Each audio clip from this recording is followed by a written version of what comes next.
Hello again, everyone, and welcome to Quigley on Divorce, a behind-the-scenes look. I'm your host, James Quigley, and I'm joined with my partner, Jordan Rosenberg. Jordan, welcome. Thanks, James. Seems like we're back in right. the old the pilot seat once again. So Ready to we're roll. Ready Let's to roll. do it.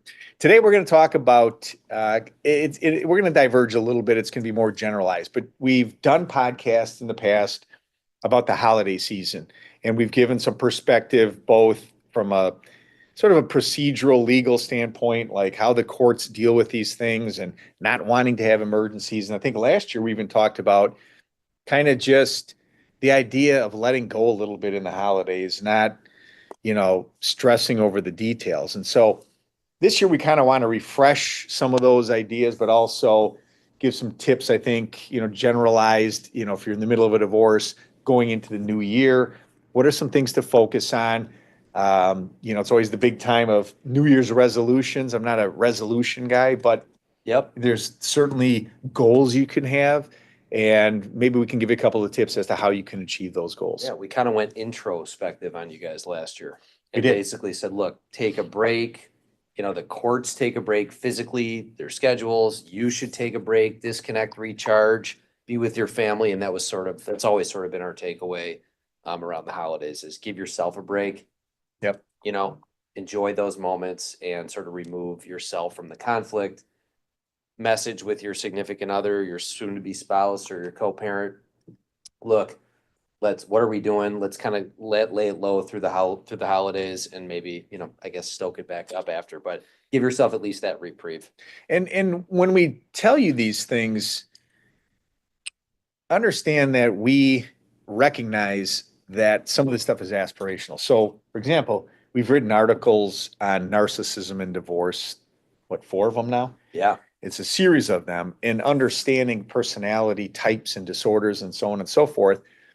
It's easy for us to say, work with your spouse, take it easy, but the reality is it's just not possible in certain circumstances. So what we always counsel our clients and what we've written about is the concept of really focusing on what you can control.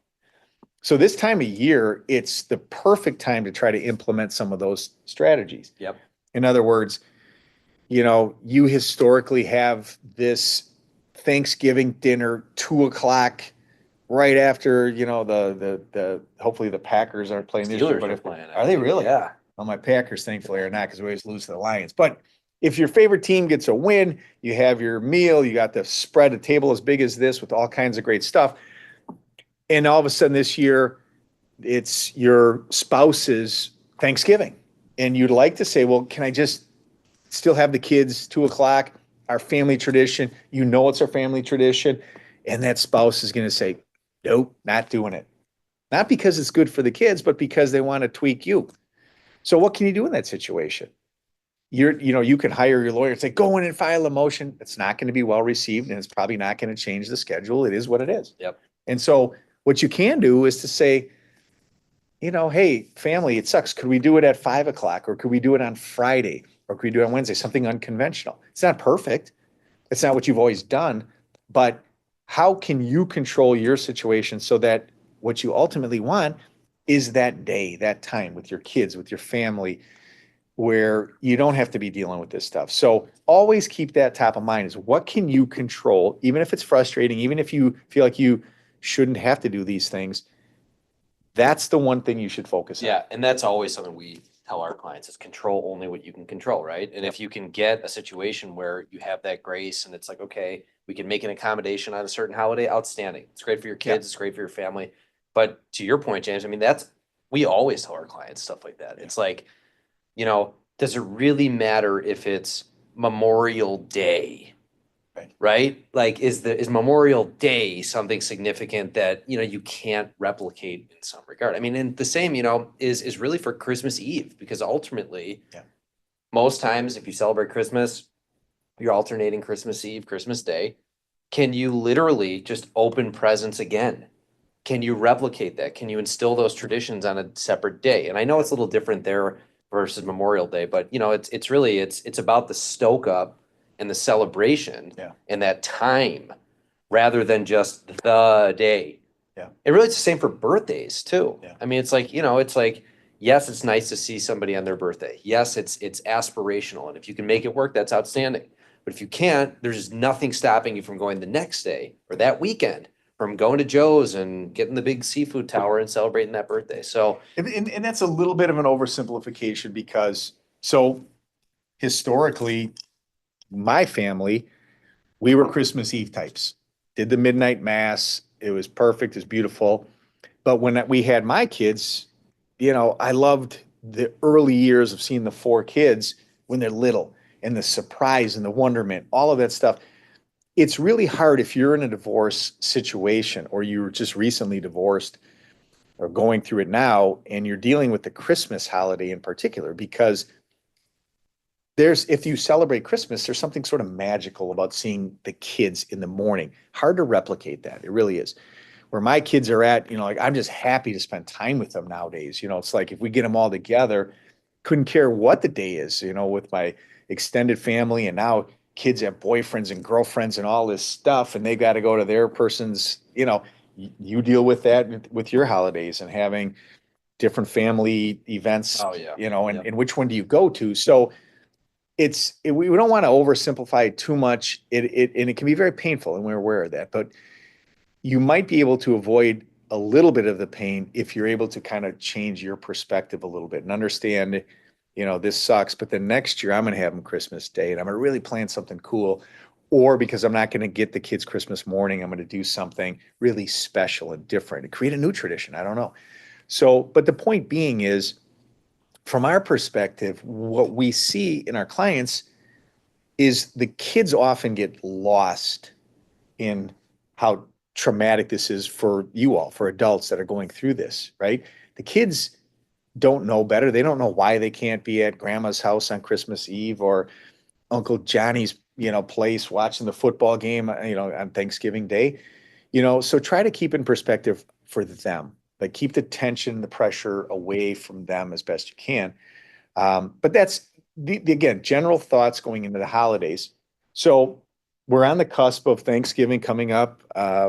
Weather's starting to turn a little bit here in Chicago.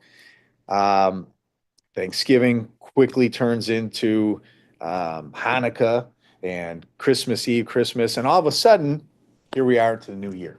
Right. So what are some things that, as you get so wrapped up in this holiday season, you want to finish the year strong at work or whatever it is, what are some things as we go into the new year again, not so much from a New Year's resolution standpoint, but what are some goals people should be looking to accomplish if they're in the midst of a divorce or even thinking about a divorce? I'm going to flip it on you, James. What do you think? What do you think if you had a prospective client or you're telling your listeners, if you were to say one thing that stood out the most in your mind, what would be a good goal and change in terms of what we've been talking about heading into the new year? And that's an easy one for me because it's what I believe in every single divorce. It is get through the process. Get through the process. And so many people get hung up on so many different things. Some are valid, right? There's money issues and, am I walking away from hundreds of thousands of dollars or tens of thousands of dollars, whatever it is? I don't want to do that. Am I giving up that one overnight? I really want a 50-50, 8 6s on the table. So it's almost 50-50, but I'm going to get a custody evaluator. I'm going to get a guardian ad litem, and it's going to be months and months and years sometimes. My fundamental belief, I've been doing this 33 years, is I have yet to see a family better off from having fought 2 or 3 years in litigation. Hundreds of thousands. We've had 7-figure cases that it blows your mind. We have college cases, right? Where people spend more paying lawyers fighting over than what the cost of the college is. So to me, how do you end up with an equitable result, but get through the process as quickly as possible, as efficiently as possible? That is what I think everyone's goal in divorce should be. An efficient, quick divorce. Quick meaning, really inside of a year. If you're thinking about a divorce, you're waiting to get through the holidays, which is very common. People say, I don't want to do this with the kids. And Right. all of a sudden, January 3rd, the phone's ringing, the emails are coming in. I want to get started. Yep. Okay, you should be thinking January 3rd. I want to be divorced before Thanksgiving. How do we do that? Right. You should be asking your lawyer, what's the strategy? How do I get there? Yep.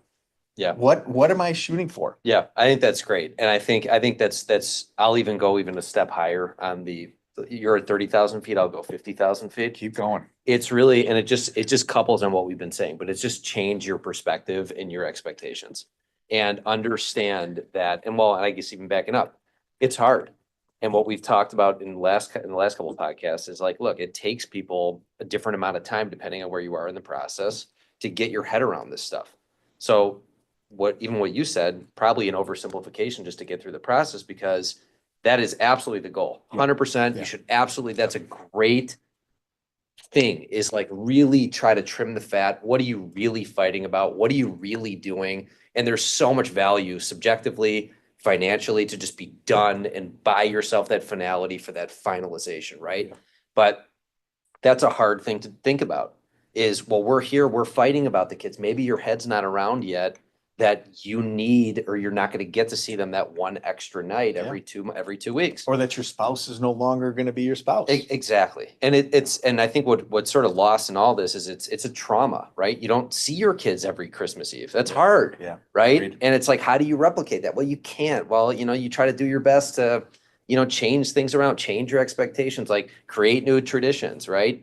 And so that's really hard. But I think trying to think logically rather than with your heart is what you should strive to do in a divorce. And what we usually tell people is like, look, reach out to a support system. Yeah. Have a therapist, have a mental health professional, have a counselor, somebody that can help you process the trauma. Yeah. So that you can hear us try to mechanically and logically walk you through, so that we're in a position to talk to you and say, look, is it worth $10,000 to fight about $5,000? No. Should you pay the extra $5,000 just to get it done? Right. Okay. Yeah. And now it varies, in terms of gravitas, but that's the type of position that we want to be in with our clients, to have those type of conversations to get through the process. And I think what you just said is really the number two. So number one is your goal heading into the new year. If you're going to file or if you're in a divorce, I'm getting it done. Mhm. I'm getting it done. And number two, I think, is get help. Okay. You mentioned one of the critical pieces, which is everyone going into this process should have a mental health professional in their camp. Sometimes there's coaches, friends, family are good, but they just don't, they're more advocates, right? You need someone that's going to be able to advise you to keep you on this track. Our job is part of that team, right? The mental health professional and your divorce lawyer. You should have a divorce lawyer that has the resources. A firm like ours, we have 50 some odd lawyers. We have a lot of people that can help you. You have to have people that have the bandwidth to get you from point A to point Z. And a lot of people in our world, they don't. And I come from a perspective, I had my own office early in my career. And if I was on trial, I'm literally out of my office for a week at a time, and I don't have a team of people. So you've got to have the right lawyer who can execute for you, but you have to have the mental health professional that can help you, like Jordan said, manage the trauma. Those things are going to come up. We get people all the time saying, oh, he's winning or she's winning, right? So, yeah, but you both just spent 10,000 fighting over the 5,000. Nobody won, right? So how do you keep that into an emotional, mental perspective that's productive, that's positive? So number one, get it done. Number two, get help, right? The right people. And number three, I would think is, and I think this is just not so much legal as just general, it's focus on you being well in the best version of who you are. Whether that's you work out every day, do Pilates, do some yoga. You like the hot yoga, right? Oh, yeah. Yeah. Do whatever it is that gives you some physical feeling of positivity, right? You've got your mental health professional helping you mentally. If you're a spiritual person, that's a huge part of this. Lean into that, right?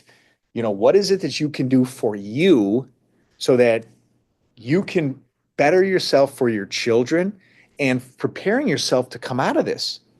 because it's going to end. It's going to end. And when you come out of this, where are you going to be financially? Where are you going to be mentally? Where are you going to be physically? That's where the whole world is open to you to say, wow, I made it through that really, really brutal, tough process. Yep. And now I'm forward thinking, I'm feeling good, and I'm just going to keep that going and build Yep. on it. And tying in with the holidays, even it's like use this time as almost like a New Year's resolution type aspirational goal, Yeah. right? I'm gonna work out 3 days a week, right? It's, the gym is packed in January, everyone's trying, whatever. Set goals for yourself and Start set now. reasonable goals for yourself. And like you said, it's like, in order to be present for your kids, maybe it's important that you block off an hour every morning to go on the elliptical and take some C4 from our friends at Oh, C4, man. right? So, That'll get you going. so I mean, and I think that to your point, it's really well taken. It's like you can't really be the best father or mother or parent that you can be unless you're kind of situated yourself. And that kind of ties in with everything that we're talking about is get it done, get help, and let's come up with some Number three is get well. Get well. And you know what? Because you know what I think about? Sweet. I just got back from Florida, right? Went to Miami, sun and it's beautiful. Celebrated my birthday with my family. It was Happy wonderful. birthday. Thank you. And you know what? You always hear, right? Half the time you got the ear pods on, you're not paying. You got the person there's doing all the theatrics. The first thing I always tell you, you know, we lose altitude, the thing pops down, you put it over your head, you put your mask on first. Right. So I was thinking about this, maybe number 3 and 4 will be inverted, but actually number 4 is focus on the kids. Why is number 3 ahead of number 4? You focusing on yourself first? Is that selfish? No. You have to be strong. You have to be present. You have to be healthy. You have to be aware to be able to be the best parent you can for your children. And if you are, then your children are going to benefit from that. So I think number 4, after you've put your oxygen mask on, after you've gotten to the health club, after you've gotten your mental health professional, getting you strong mentally, all these things you've really worked on. Number 4 is step back and say, what are my kids going through? Put yourself, if you can, in your kids' shoes.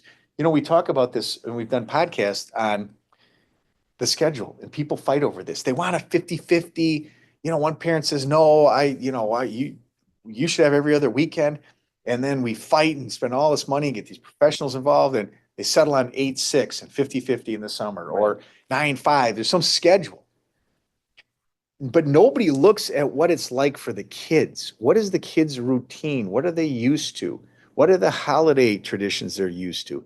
It's really, really, I think, a necessity and something, in these 5 tips, like what is it that the kids are used to? What makes them healthy and well and able to focus on their activities and their education and everything else that's important to them? Yeah. Hard to do. Yeah, and I think to that point, I think it's really hard to do. And I think that especially if you've got, I guess from my perspective, young kids, right? It's hard not to think about seeing your kids every day. Yeah. Right. And it's like, okay, well, even if you're just kind of shuffling by and seeing them eat dinner, I mean, it's not, that's an interaction, right? Yeah. And to miss those interactions and think about a scenario where you're not going to see them every day, or you're only going to see them 6 out of every 14 days.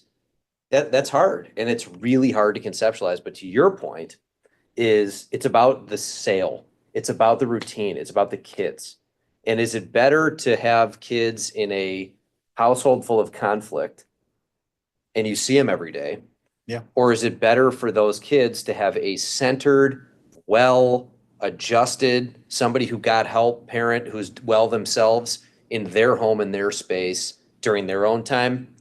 I think maybe my editorial doesn't give the answer away, but I would submit that it's probably better for those children in that environment with a situated and sound parent rather than being mixed up in conflict and having everything go awry. It's a hard balance to process because you would like to idealize the situation to think every set of parents would be, hey, you're not going to see Johnny for the next couple of days.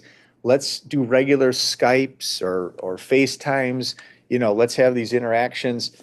And we have all kinds of fights where, we get into court and we fight over, it's got to be at this time and Right. they didn't answer and this, it just creates more tension. So you have to know your situation. You have to really understand your spouse, the dynamic. And again, it's hard to do that objectively, but when you can hopefully avoid some of the conflicts that do, as we say, cascade or at times trickle down Yep. onto the kids. Yeah, and to your point, focus on the kids, right? It's not about you. It's not about your spouse. It's about the kids. Yeah. So focus on the kids. By the way, haven't heard Skype in a while. I like did that. say that. Yeah, Skype. I don't even. That was great I app never, back in the day. Loved it. I never. Wait, what's the other one? MySpace, right? Yeah, Do you still there have you go. MySpace? No, maybe not. no. So I guess that's what happens when you get to be my age. But I wanted to before we get to number 5, I want to go back to number 1, which is get it done. And here's what I'll tell you: if you're in a divorce and you've been in a divorce for more than a year and you do not have a trial date, call us. Don't ask your lawyer to get it. Call us. I can't tell you the number of cases we get where people, I've been in litigation for 18 months, some of them it's almost 2 years. I just tried a case. The parties were married, second marriages, for about 3 years. They had been in litigation for 3 years. And the client came to me and said, I just want to get done. What have I got to do? I said, well, when's your trial date? He said, we don't have a trial date. I about fell out of my chair. Unacceptable. Unacceptable. And in that situation, I mean, at a year with you have 2 W-2 wage earners, married for 3 years, second marriage, no kids together, travesty. But again, nobody cares, right? If you don't care, if you don't push the issue, you get some of these lawyers, they don't care. Just, hey, we'll get a status next month. Judges, some of them don't care. Some of them, just they don't want to try it. They don't want, let's just kick it down the can, whatever. Yeah. You've got to, if you want to get it done, you got to have a trial date. So I'm going to challenge everyone listening, watching. If you are going into 2025 and your case was filed in any time in 2023 or earlier, and you don't have a trial date, you call us. 312-621-1225. That's my direct extension. Because the first thing we will do, and what we always do, first thing we file is motion to set trial dates. That's right.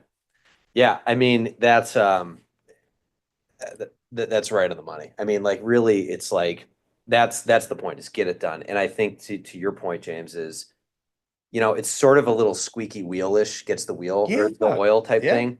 And you have to advocate for yourself in this process too. Yep. So, to just hand the reins over to your lawyer and say, go, we do that and we'll do that. And we try to tailor the approach to each client. But like, you have to be able to advocate for yourself in this process. And you have to be able to be as a partner with your lawyer to say, where are we going? How are we getting there? And when is this happening? To provide some accountability, yep. Right? And if you're just sort of laissez-faire, kind of going with the flow, that's a situation we see. And that's these type of cases where they come into the office, they've been pending for 3 years. The divorce is only, or the marriage is only 2 years. You're like, what's happening? Right. Yeah. So advocate for yourself. I completely agree with that. And you should insist to sit down with your lawyer along the way, if not us, and say, guys, where are we going? How are we getting there? Give me a strategy. Draw a roadmap. Yeah. And understand that, things sometimes instead of A to B, you can go out to, A5 over here on the way, and then maybe you go to like B3. But as long as you're sort of like trending in that direction, yeah, we should insist on that. But to me, that goes back to the day you hire a lawyer. You should have the strategy already set. Many times, we're the ones calling the meeting where 6 months into it, they really wanted to try mediation. We could tell by the personality, it's never going to work. We went to mediation, did a couple of those.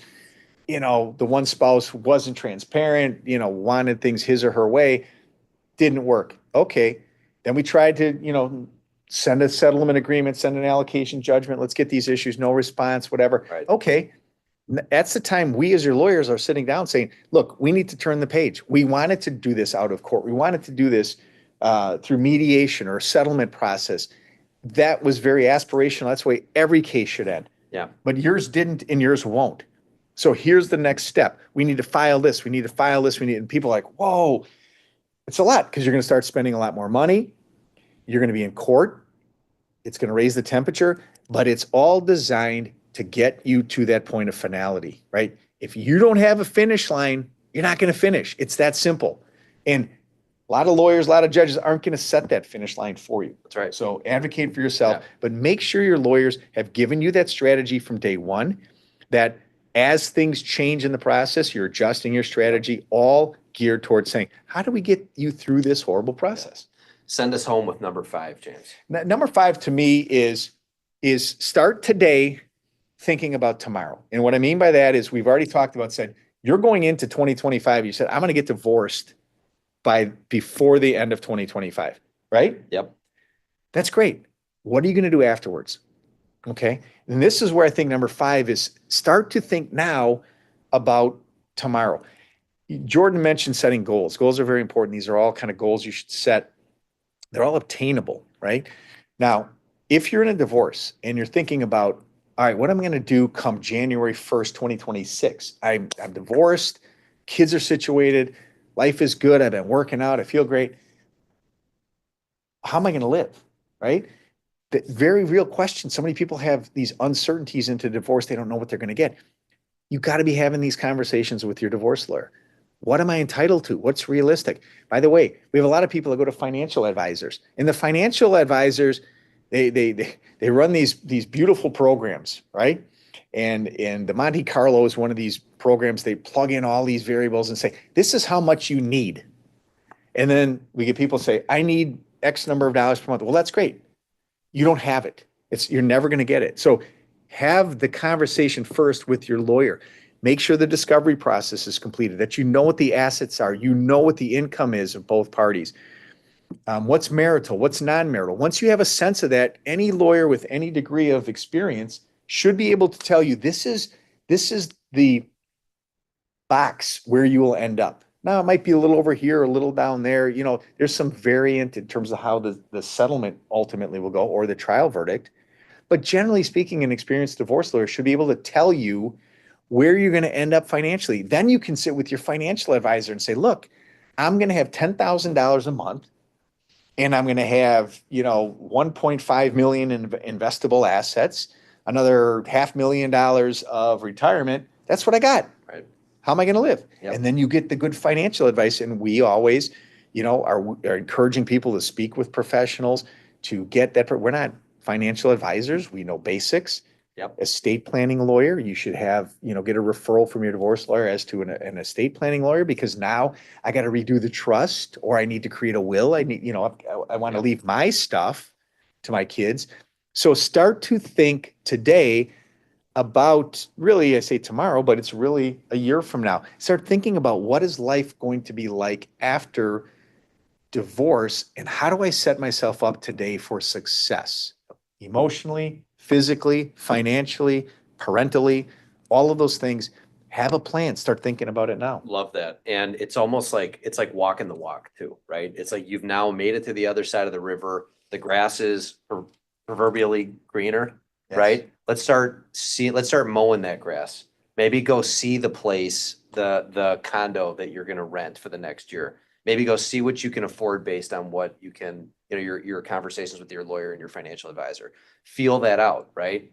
Like start dipping your toe into some of those processes so that you can start to feel what it feels like to be divorced, right? Start managing your money differently. Start budgeting differently.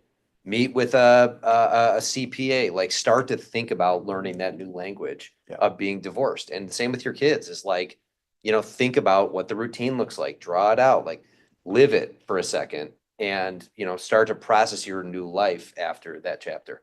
What's interesting about that too is if you have this runway of a year, use that time to educate yourself. We have clients who come, they've not handled the financial matters of the household. So many don't have a credit card in their own name. They've not had to pay bills, basics, right? And it doesn't mean they're not smart, because plenty of them are. They just had a different role in the marriage.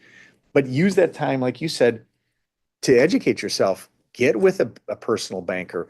Maybe get online, do some courses. Use this time to be productive, because again, these are the building blocks to set you up for success after the divorce. I think it's really, really important. And I'll close with this. Jordan said something about, the grass, isn't always greener on the other side. I heard someone once say that the grass is greener where you water it. So think about that, because you're going to be on the other side of the fence at the end of the divorce. Is it any greener? It's up to you. It's what you put into it. It's how you water that grass moving forward. So you got to think about it in advance, Yep, right? I love Plan that. for that. Buy your hose. If you don't know how to water the perfect lawn, do some research, figure it out, but prepare yourself so that when it ends, and it will end, you'll get through this. And that, to me, is something people get lost when you're in the morass of a divorce. Like, it just seems like it's never going to end, and I'm not going to have any money when it's over with, and nobody cares. Stay focused. These 5 tips that we've kind of suggested are general in nature. There's a lot more that goes into getting from point A to point Z. But it's some stuff today to think about. And I like what you said too. It's like the holiday, let's get a jump start on this. Let's not wait to January 2 to implement a New Year's resolution when Yeah. the gyms are packed and you can't get on the machines or anything like that. Let's start now. Yep. Yeah. I love that. Water the grass. I love that. So good. So I wish I could take credit for thinking That's of great. something that brilliant, but That's awesome. it did strike a chord. So listen, and we always first of all want to wish everyone a happy holiday season. Whatever your celebrations and your traditions, they're all so important. Traditions of every sort, and we don't mean to make light of them or diminish the importance of those things. But at the same token, we really want to challenge people to find a better way. And it's a hard thing to do when you're in the middle of this. But hopefully, with these tips, you guys can build a little momentum, start thinking about some things that'll carry you through this new year, through the holidays. Enjoy the holidays. Enjoy even the smallest of experience. There's good in everything, and sometimes you got to find it when you're in the middle of a divorce. But hang on to that, enjoy it, appreciate it, love your kids, think about your kids, make yourself well. And if you need us at any point in time, we're always happy to advise or help in whatever way we can. Again, I'm James Quigley, Jordan Rosenberg. You can find us at www.beermannlaw.com. That's 2 E's and 2 N's in Beermann. And you can check out our profiles. Contact us anytime. We're here to help. Happy holidays and take care.